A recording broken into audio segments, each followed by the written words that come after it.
මම මේ දැනටත් හිතා ගන්න බැරුව ඉන්නේ ලබන වෙසක් එකට මම පන්සලේ මොනා කරන්නද කියලා. 50000කට වැඩි පින්නතුනේ. පොරොන්දු කොල්ලෝ එන්නම් කියලා සිල් ගන්න. තරුණ මහත්තුරු අද මතුගමින් පොරොන්දු වුණා බස් අරගෙන අපි එනවා කියලා. මේ දඩ කොල්ලෝ තරුණයෝ සමහර තරුණයෝ අඬා කියන්නේ මේක මහා විශ්මිත දෙයක් වෙන්න තොනේ. මේ ධර්මයේ ආශ්චර්යය සම්බුද්ධ ශාසනයේ චිර පැවැත්මේ සුබ ලකුණු තරුණයෝ බණහඬ ගත්තාම ලේසි පහසු වෙන්නේ නැහැ ඒක. බදුල්ලෙන් බස් 15කට වැඩියෙන් පොරොන්දු වෙලා තියෙනවා.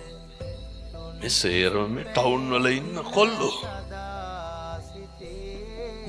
ඒ නිසා මේ ධර්මයේ ආශ්චර්ය දීප්තිමත් යුගයක මුළු රටේ මෙහෙම වෙනකොට වඳුරුබ විතරක් වෙනස් වෙලා බෑනේ.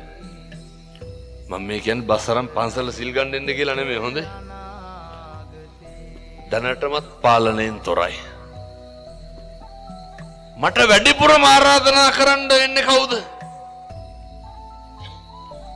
උදේ පාන්දර නැගිටිනකොට පන්සලේ 30ක් විතර ඉන්නවා.